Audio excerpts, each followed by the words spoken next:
This episode is sponsored by Lockheed Martin. At Lockheed Martin, veterans are at the center of everything they do. In fact, 1 in 5 of their employees has served in uniform. Lockheed Martin is proud to help men and women like you successfully transition into civilian careers. Join Lockheed Martin and you will find opportunities to take on the same kind of long-term, challenging assignments you tackled while in the military. Whether you're on active duty, transitioning, or already embarking on your civilian career, Lockheed Martin's Military Connect is your online community for professional support. You can find out more at lockheedmartin.bravenew.com. That's lockheedmartin.bravenew.com. Welcome back to Beyond the Uniform. I'm Justin Asiri, and my goal is to help military veterans thrive in their civilian career. Today's episode number 211 with Dennis Clancey. You know, we have so many veterans taking off their uniform, but they still want some way to engage and serve. And Team Rubicon provides that opportunity. We believe that, you know, on a homeowner's worst day, the best thing to do is to get military veterans out in front of those people to create solutions and to help them kind of rebuild after something that can be pretty devastating. Well, my guest today is a real Renaissance man. He started his career at Amazon before transitioning to one of the nation's preeminent nonprofits, Team Rubicon. Along with that, he has done the running of the bulls over 80 times in the last 12 years and even directed a documentary about his experience. Team Rubicon is an organization that should be on every veteran's radar. They unite the skills and experiences of military veterans with first responders to rapidly deploy emergency response teams around the world. This meets a need for purpose, connection, contribution, and excitement that many guests on my show have expressed they missed after their military service. So with that, let's dive in to my conversation with Dennis. Joining me today in Dallas, Texas is Dennis Clancey. Dennis, welcome to Beyond the Uniform. Thanks for having me on, Justin. So for listeners, I wanted to give you some context. Dennis is the Deputy Director of Field Operations for Team Rubicon, which is a nonprofit organization that unites the skills and experiences of military veterans with first responders to rapidly deploy emergency response teams. He started out at West Point, after which he served in the Army for over 6 years, earning a Bronze Star for combat leadership. Since his military service, he has worked at Amazon as an operations manager and as the director of the documentary Chasing Red. So Dennis, maybe to start things off, could you share with listeners a little bit more about what your first job search was like out of the military? Oh, man, it was interesting. So my father was in the military as well. And so the military was really all that I knew when I got out. Thinking back to it now, my first impression of the process of finding a civilian job was that there are a lot of recruiters out there. Those recruiters make money by very quickly and efficiently putting you in the right spot. And so I think it can be normal sometimes to feel as if you're a number in the process. The thing to remember in all that is, yeah, you're a number, but it's not necessarily a bad thing. And all those recruiters do want to make sure that you're finding the right fit for yourself. So, I think the thing that I learned in the process of that was I needed to be a bit patient, make sure that I was, stepping into, that first opportunity that really matched what I could be passionate about and not, just kind of take what came along for a bit of security. And really that first move out of the military, I think is so critical because it can set up the trajectory for the rest of your life. Well, that's great. I think it is great to remember, too, that I'm sure the recruiters do have the best interest of the person at heart, but also it's, they are incentivized, like you said, to get placed rapidly. And so I like that perspective of having some patience and really waiting to find the right job for you and only you know what that job is. And also I think it's a good reminder to make sure that listeners have enough money saved up so that they can wait to take the best job and not have to take a job right away, because sometimes it could take a little while to figure out what that ideal job would be. Yeah, and I can tell you, I didn't really have a plan. I luckily I had a supportive family who was cool with me, hanging out at my parents' house for the summer months as I kind of deliberated all over with the different options. But I remember getting the first few offers and seriously considering them. And now I look back and I'm like, man, that I would have been miserable if I had taken those opportunities. So yeah, I think that financial stability, being able to kind of catch your breath and really, take the best opportunity that comes along, and that might not be the first one you get. And was Amazon the first job you had out of the military? It was, yeah. So joined Amazon kind of. I got out at the beginning of July of 2010, and I joined Amazon about 4 months later. And was that through a recruiter, or how did that job offer come about? Man, I believe it was. It's hard to remember now. The thing I remember most is there was a really good military recruiter at Amazon at the time. I'm sure the talent's still there. Philip Dana, who sold me on taking the job by talking about moving millions of copies of Harry Potter books, made that really sexy. And that was the last conversation I remember having before I said, yeah, okay, sign me up. Let's do this.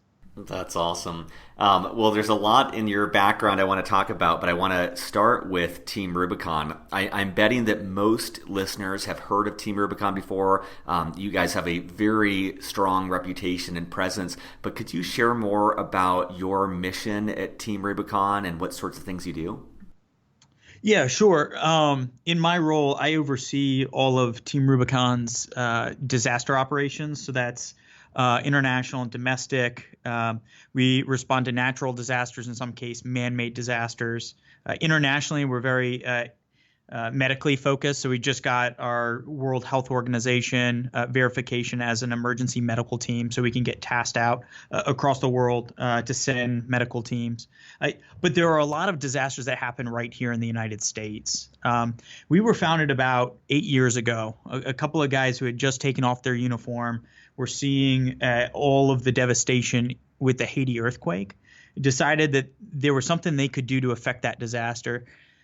They were able to affect it. They amassed a team of about 8 people that grew to I think a couple dozen. But they came back to the U.S. recognizing, that great feeling of hey, we still have something to give to our communities, and realized how much of an opportunity there is to affect disasters within our own borders even. And so the majority of the work we do is right here in the United States. I mean, if you look at last hurricane season, we're going into what may be a pretty brutal one right now. Last year we had Harvey, Irma, and Maria affecting Texas, the whole Gulf Coast, Florida, multiple places in the Caribbean, Puerto Rico. And so, we have so many veterans taking off their uniform, but they still want some way to engage and serve. And Team Rubicon provides that opportunity. We believe that, on a homeowner's worst day, the best thing to do is to get military veterans out in front of those people to create solutions and to help them kind of rebuild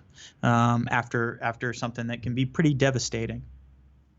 That's great. I mean, I love one of the trends that I've seen. This is, I think, the 210th interview that I've done, and in many of the interviews I've done up until now, a common thread is that when people leave the military, they miss that sense of purpose, and they also miss connection with the people they're serving with.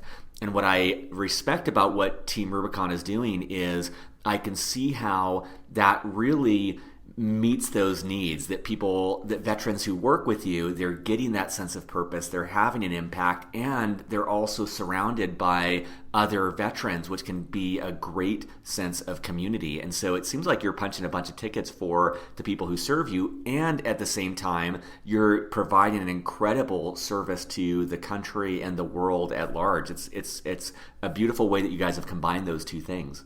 I also think that we're driving a somewhat different veteran narrative than you hear a lot, right? Obviously, the wars in Iraq and Afghanistan have put a toll on our service men and women, and obviously there are a lot of people that are kind of struggling after those events and need some sort of help. They need some way to reconnect. They need an outlet, and they need assistance. But there's also a very large group of veterans who, just have come out of the military with these great skills, and we just believe if we can put those skills to use in some purpose, that I mean that's the outlet that they're craving for, and who better to do it than these leaders, these men and women who have learned these great soft skills, dealing with chaotic situations all over the globe.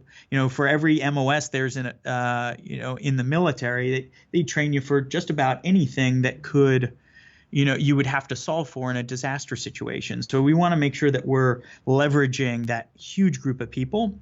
And also allowing, people around the globe and here domestically that, veterans aren't always in a place where they need help. They just need an outlet for these great skills they have. Like, they are some of the best and brightest in this country, and giving them that tool to be able to affect disasters is really powerful. In many ways, it's not so much that, Team Rubicon does not exist to provide veterans opportunities. It exists to affect communities during disasters. We just believe the best tool for doing that is the veteran.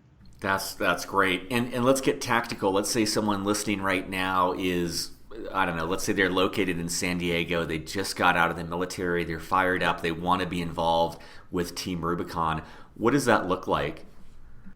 Yeah, absolutely. And, it's really quick to go on the website, sign up. And I should also say we're not 100% veteran. We're about 25% what we call kick-ass civilian, because we recognize there are people from all walks of life. We have a lot of medical providers, people that come out of, EMT, police, fire, who can really bring something to the table.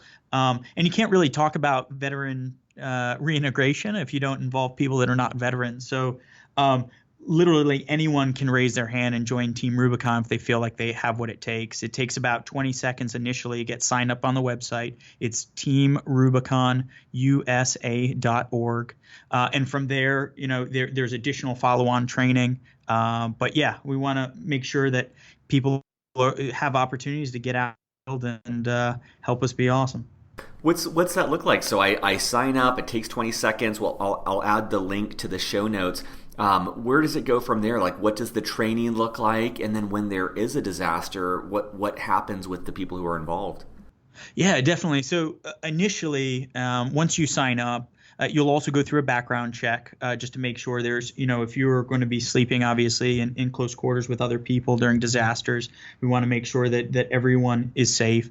We also have culture training that we do to make sure every member has a basic understanding of who we are and what our values are. In addition to that, you'll take basic incident command system training. That's really FEMA's system for how to manage a disaster. That's something that the organization teaches. We have an agreement to be able to teach high-level courses of ICS. One, so that we're seen as kind of easy to integrate into command structures during large disasters, but it's also how we structure our own command system in our responses. So everyone has a bit of understanding there, and then from there, someone's eligible once they go through that training, which again is probably another few hours of training right there. You're eligible. So when a disaster happens, if it's within a radius, typically our disasters, if you're within 450 miles, will allow you to drive to that disaster.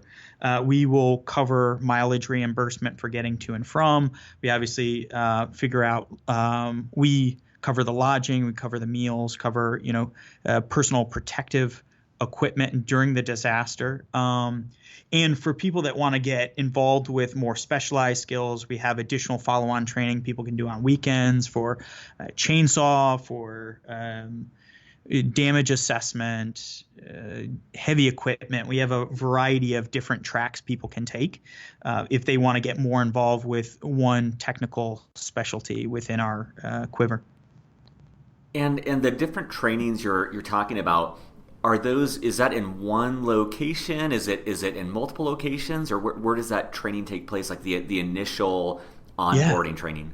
So the initial onboarding is online, and someone can do that themselves right from their computer, and they can be done within 4 hours. They put in that background check that might take a week to clear, but yeah, it may be upfront investment of I think people can do it in as little as 2 or 3 hours. But yeah, they can all do that from their computer. And then for all that follow-on training, we do it all over the United States. We even have what we call the mobile training center. It's a giant RV that's got all of our training equipment on it. It's got chainsaws, it's got class aids and all that. And we actually have contractors that drive that. It's a fifth wheel, and there's a F-350 Ford truck that drives that thing all over the country, delivering trainings to people so that they're ready to go when a disaster hits. That's awesome. So you're punching on a bunch of things. It's a sense of purpose, connection with other veterans, impact on the world, but also a tremendous amount of fun. It sounds like learning how to operate chainsaws and heavy equipment, and it sounds like a fun way to spend a weekend as well. Yeah, absolutely. And so our members, when they sign up for a response, in some cases they can only give a day or they can give a weekend. In a lot of cases, people are asked to take a week to give up. But we work with our volunteers because we recognize they only have so much time in the year that they can give up, and we're grateful for whatever days they're able to provide. We just want to facilitate getting them into the field and having impact on communities. What's the size of this? Like, how many people are on your list, or just kind of roughly how many people have gone through this process? Yeah, so our big number of people that have signed up for Team Rubicon is 80,000, which is pretty Wow, phenomenal considering we've only been around for 8 years. that's incredible. That's incredible. And what was your path from Amazon to Team Rubicon? Like, how did you end up getting involved? Man, it's a bit of a weird story. So I'm sure at some point we'll talk about running with bulls and shooting this film and this documentary in Spain. There was a guy who slept in my bathtub in Spain because I was all out of room in the apartment one fiesta during the running of the bulls. And he later deployed with Team Rubicon in 2013 to Typhoon Haiyan in the Philippines. And so I really learned about Team Rubicon through Facebook. And when I was at Amazon, I really never had time to give up to volunteer. I mean, it was really my life. It wasn't until after I left that I felt like there was a pocket in my life where I could sign up and potentially deploy. And it just so happened that in 2015 there was the Nepal earthquake, and I signed up for that. And given my logistics background, was selected to go to help with logistics for that response, and never turned back. I just loved it. That's awesome. And maybe for listeners, you could kind of help them deconstruct your title. So your title's Deputy Director of Field Operations. Walk us through, like, what does that translate to? And sometimes what's most helpful, if you were to pick, I don't know, last Friday or a random day and just kind of walk us through your day, it's always helpful for listeners to get a sense of what a day in your shoes looks like. Yeah, and I could talk about today really, because obviously we have a number of hurricanes that are headed towards. We have one headed towards Hawaii, one headed up the Gulf, two out in the Atlantic. We also have one passing over Guam at this moment. So, in my role of overseeing and supporting all of our disaster operations, I lead our National Operations Center here in Dallas, Texas. We chose Dallas really because it's geographically central to the U.S., also geographically central to the disasters that we experience domestically. But DFW is also obviously a great travel hub. And so we have, DFW Airport just up the road from us, and it's a good place to launch for international as well. Our National Operations Center has about 25 employees to date. And really the nerve center of it is our Emergency Operations Center. We have a lead of logistics, mobilization for personnel, plans, technology, finance, public affairs, kind of all those major shops that you could imagine are in charge of supporting different aspects of an operation. And so this is kind of the nerve center for the organization, making sure that we have good situational understanding of what threats are where. So we put out a daily, a member of my team in plans puts out a daily threat brief to inform everyone in the organization what current disasters are we looking at and what might develop over the next 24 to 48 hours. And then we also hold a number of planning calls. So today, for example, after this call, I'm jumping on a call with the Northeast who are looking at Hurricane Florence. In between that, I'm talking to a team we still have out in Hawaii from the last Hurricane Lane. They're still doing recovery work, and now they're going to be impacted by another hurricane. We need to do some planning around how they stay safe during this next hurricane. And then our Southeast also has a planning call later today. So that's probably going to eat up a lot of the day. Just making sure everyone gets synced, understands who will take control of what disaster if it hits where. So it's a lot of just getting in front of these disasters, making sure everyone's on the same page. We have, in addition to our national staff that I'm part of, we have deputy directors at the territory level. So we have 6 territories within the United States. And so they have a certain degree of responsibility for making sure that there's readiness of the members in their area and the equipment in their area so that we can quickly respond. It's the way we're going to get quicker and quicker at responding to disasters if we're increasingly local. And so they're really helping to grow us at the city and district level, as well as the state and region, so that we're always prepared. But we also have people that are very close and very tied into the existing disaster architecture, the local county EMs, the emergency managers, all this stuff. So given, I appreciate the context there, and I'm just wondering, like, given the nature of your work, is your schedule end up being just really wildly unpredictable because you have these disasters hit, and I imagine then you have to spend a ton of time there, and I'm just kind of curious the lifestyle impact for you. Yeah, no, it's it's very irregular, and it's definitely based around disasters. I can say the thing that makes that very easy for me is the fact that it's every time we go to a disaster, I know the impact we're having. We're really good at being able to quantify the impact we're having. We're good at communicating all the metrics, how many homeowners we helped, what sort of economic impact we had on a community. And I think that for me and for my team makes this really, really easy. That it's a lot of late nights. It's a lot of staying up till 4 a.m. so we can get a plan out because people are moving at 06. But it's always rewarding what we're doing, and that's what really fuels us. And I want to ask about your documentary, but just 2 other questions about just working at a nonprofit in general. Yeah. I'm wondering, for someone who's listening, who's already interested in joining a nonprofit, do you have any thoughts about, like, your route in getting there was you had a significant amount of corporate experience before transitioning into a nonprofit.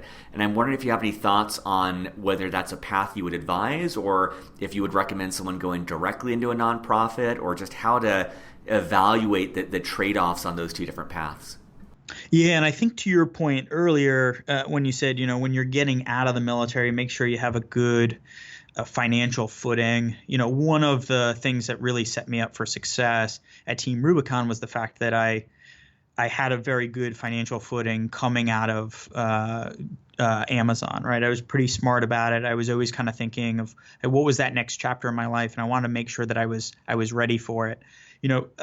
Going from the military directly into a nonprofit, I think can be tricky. There are a lot of people that do it, and there are a lot of people that get a lot of reward out of it. A lot of our employees go, are people that came out of the military and came almost directly into this line of work. So there are a lot of opportunities out there, but I think the thing to recognize is that it's a different trajectory of salary. I definitely don't get paid as much as I have in former roles that I've had, but it's good that I was at a place where I could make a very sound decision about that, and it wasn't kind of It wasn't kind of, hey, I needed to take an opportunity. It was more like, hey, this is something I could really invest myself in and get pretty passionate about. And so I think that's really important, not to put yourself on kind of an island. Everyone's always thinking, hey, what's the career trajectory? And, thinking about what the next move would be for me, I don't see myself leaving Team Rubicon anytime soon. But if I were to start thinking about it, it does become a little more complicated if I start looking at how do I go back in the for-profit sector. But I think with any job, it's,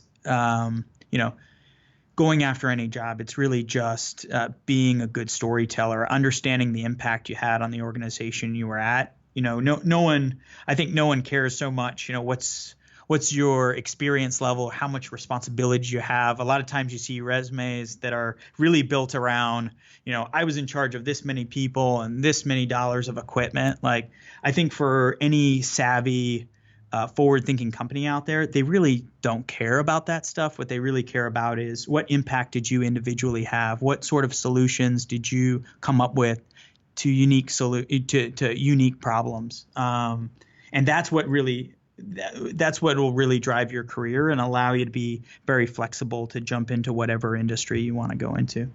That's great, and I think it's just an incredible example of how you built up career capital at Amazon, and you were smart about saving money, and then you were able to use both of those to maybe find something that was more aligned with your values, or find something that got you more excited on a personal level, and were able to take that significant pay cut because of how you had planned in advance. I think that's just a powerful reminder for listeners. And could you talk about, you've got a very unique component of your background, which is you've actually founded a travel and documentary film production company that's called Margin Fade. How did that come about? Yeah, it kind of all started at West Point. The nice thing about West Point is that it's an hour north of New York City. And because it's sometimes so miserable to be at, you need some sort of release when you're not there.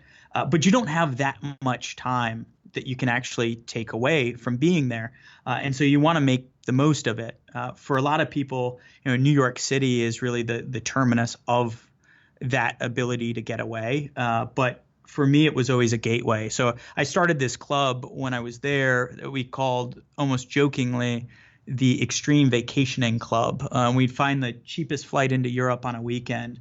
And we had some, list of tasks we had to accomplish on a regular weekend. Sometimes in some cases it was 21 hours or 54 hours on the ground. If you take off from New York at 7 p.m. on a Friday night, you take a direct flight into Europe, you got 8 hours to sleep on the plane, and you touch down, it's 8 in the morning, you're ready to hit the ground running. And that really drove a passion for me about travel.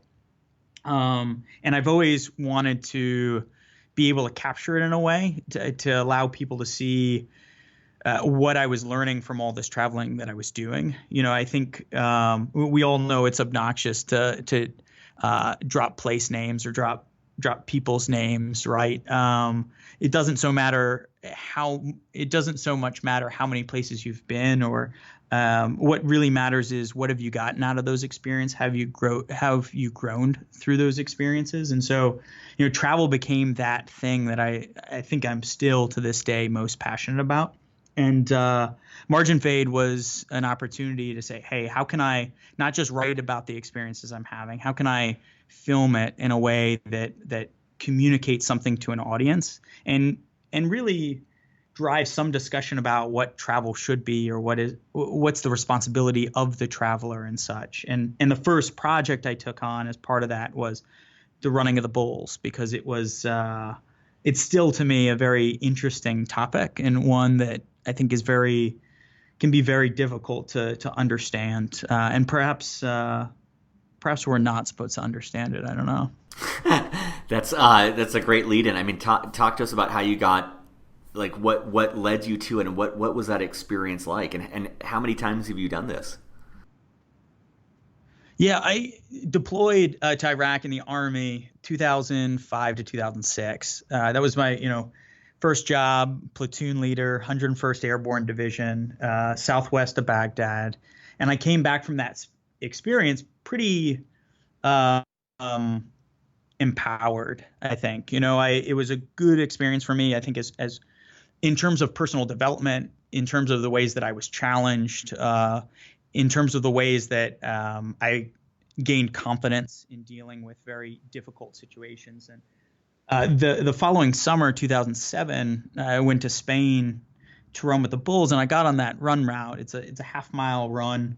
Really, you don't even sign up. You just get on the run route, and at 8 a.m. they release a rocket, and the Bulls take off. They run a 4-minute mile through about 3,000 people over about 848 meters, and it can be over in 2 minutes. But the panic that you see on people on that route who are running for the first time and have no idea what's happening can be a bit overwhelming. And so I felt really uncomfortable running with the Bulls the first time. But I knew there were people that got out there every day and had kind of overcome that sense of feeling overwhelmed. And I felt as if, I could probably figure that out. And so I committed myself in 2007 to work on a film project, but also commit myself as a runner of Bulls. And so now I've run for 12 years, probably close to about 80 times with Bulls, both in Pamplona and some other towns in Spain. But yeah, it's really become a passion for me. The other outlet for me was that, being a young officer in the Army, I had to be that guy at the end of the day that had a plan for my guys when things went wrong. And so in Pamplona, I've carved out a bit of a personality for myself as the guy who, if you're coming to run for the first time and you have no idea what you're doing, I have clients every summer. This summer was about 425 clients, where I walk people along the run route, explain to them all the ins and outs, what to do, what not to do, what are the risks they're taking on. Because I like being that guy in town who can kind of help people through what is a very stressful and can be a very dangerous and bad decision. I'm sure that we could go into great length about this, but if someone listening were thinking of running the Bulls, where would you advise them to even start with this? So I do have a YouTube video up. It's 18 minutes. It's called The Definitive Guide to Running the Bulls. If you type in how to run with Bulls, it's always the top result on YouTube. It gives someone the basics, allows them to understand the main risks and the main do nots. And that's really the first place to go. It really covers everything. Great. I'll add a link for listeners to both your documentary as well as that YouTube clip. And I'm wondering, what was it like creating that documentary? It looks like you started this on Kickstarter, and could you just kind of take us through the whole process of creating this full-length documentary? Yeah, absolutely. It was really a labor of love. It took me a significant number of years to make it. I had this idea first in 2007. And for about the next 4 years, I just called it the Pamplona Project because I didn't even know what I wanted to call it and had no background in film whatsoever. But I think that was part of the challenge of it. I had a very rewarding and demanding career at Amazon at the time. So I only really had a little bit here and there that I could really dedicate to the project. But decided, through my network and the people that knew about my travel, I could probably crowd fund enough money to be able to produce it. That initial Kickstarter was about $23,000, and that was my principal production budget. So that doesn't really go far when you're trying to shoot a documentary in another country. 14 grand went out the door with flights. I told my cameraman I couldn't afford to pay him, but I could fly him to and feed him through, one of the most amazing life experiences they would ever have. And I was able to leverage a lot of local resources. So had some friends in the town that also had access to cameramen and were willing to help and provide footage so we could get, coverage. The difficult thing about shooting in these very tight cavernous alleyways is, you only have so many seconds that the camera can get the bulls before you're on to the next camera. And it's a character driven documentary, so you want to be able to show your runners with the bulls, and that's very difficult. But a lot of things came together. A lot of people believed in the project, and believed in me, I think, even before I even believed in myself to some degree. But I made sure that I maintained a career outside of this. I put in the amount of time that I had each year. Finally, I got to 2011. I was like, hey, I need to shoot a pilot for this. We crowdfunded the resources in 2012, and we filmed it in 2012. I didn't actually finish film until about 2015. And that's when I was on a film festival circuit, and the Nepal earthquake hit, and I started Team Rubicon. But yeah, I think, not trying to do it overnight, recognizing what my gaps were, understanding that I didn't have any background in film whatsoever, and having the patience with myself to learn all those things, to build a team of people that could fill in the gaps that I had, really made that film a success.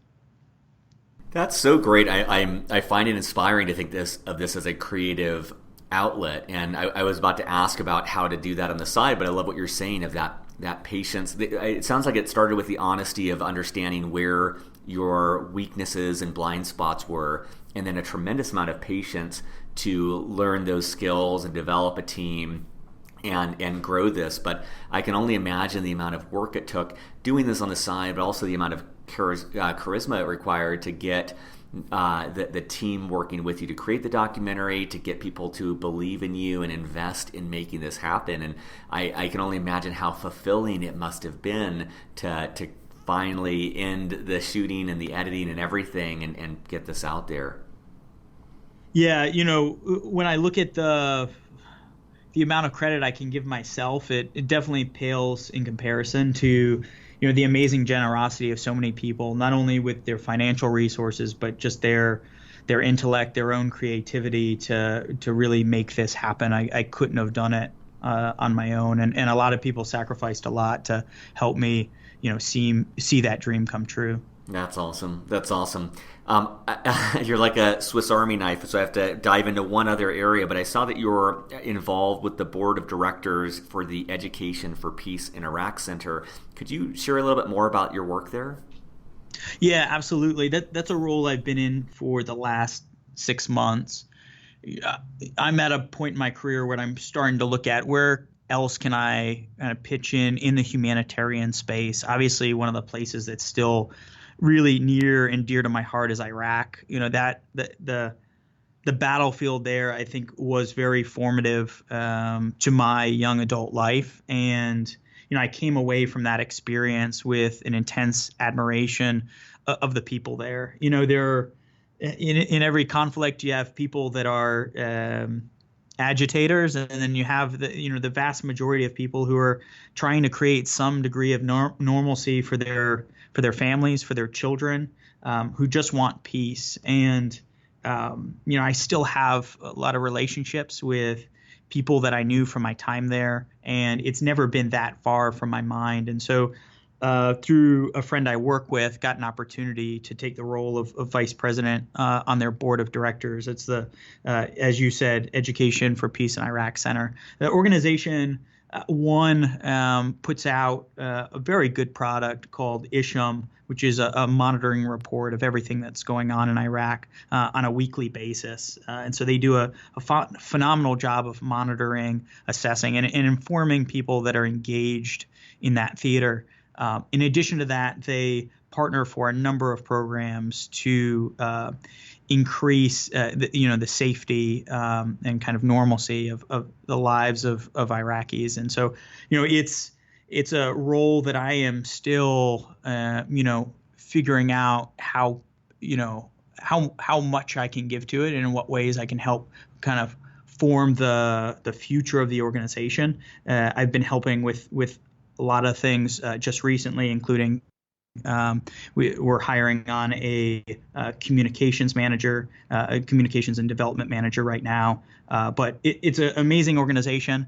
The founder, Eric Gustafson, he's a Gulf War vet. He's been kind of involved with issues surrounding Iraq since before the 2003 invasion, and has really built out an amazing network there. And it helps to keep me connected with a part of my past, and maintain a bit of a commitment that I feel to the people there that really gave me so much through my experiences in Iraq.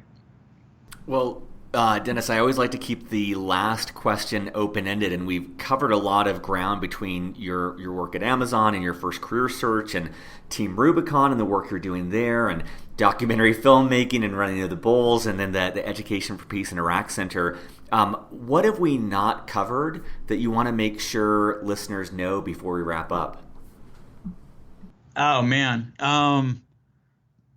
it's not a bad question. There was a chapter of my life in between Amazon that I actually started an export company in Tempe, Arizona, with some venture capital guys I met over some scotch at my favorite restaurant in Phoenix, the Gladly, and ran that for about 6 months until I got whisked away into the Team Rubicon venture. But I think,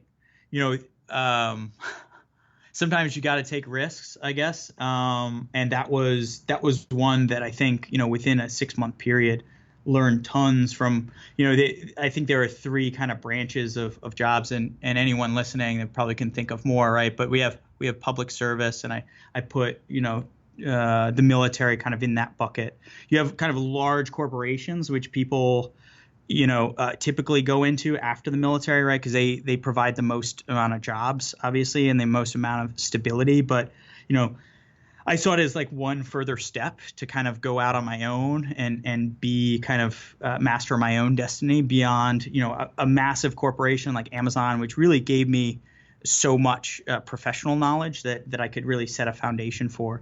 And so, my work with Chasing Red, the documentary film, and then also Planet Exports, this export company, was really that final evolution of really getting to where I felt I was away from any big system, and it was really just I had to figure it out for myself. And I think having gone to that end of the sphere has given me a pretty broad perspective of kind of all segments of the workforce, which I'm really grateful for.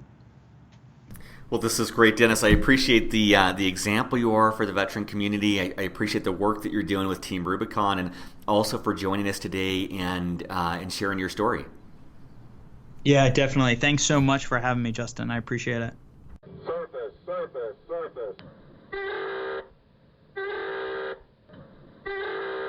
Thanks for listening to this episode of Beyond the Uniform. There are over 200 free episodes at beyondtheuniform.io.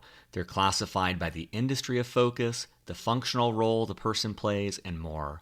Beyond the Uniform is hosted, produced, and edited by me, Justin Asiri. Our Director of Outreach, responsible for sponsorship and guest episodes, is Steve Bain. Our editor, responsible for the show notes and text transcripts for all episodes, is Kathleen Dillon. Our data analytics and insights advisor is Andrew Woolridge. If you are enjoying Beyond the Uniform, you can help us out by telling your veterans and friends in the military about this free resource. There is more information on the website about how you can sponsor an episode or donate to our program to help us grow the work that we're doing. Be sure to check out the coaching section of beyondtheuniform.io, where you can be paired with professional, subsidized coaches to help you figure out your next career move. You can sign up for our newsletter to be up to date on the latest happenings at Beyond the Uniform. And in each show notes section, there is a link to audible.com, which is providing a free audiobook of your choice to Beyond the Uniform listeners. You get a free book of your choosing, and Beyond the Uniform gets $15 to subsidize the cost of the show, regardless of whether you continue with audible.com or not. Check that out and more in the show notes for this episode. Keep the feedback coming. Let me know what resources would help you in your career, and we'll do our best to make that happen. Take care, be safe, and I'll be back next week with more interviews with military veterans about their civilian career.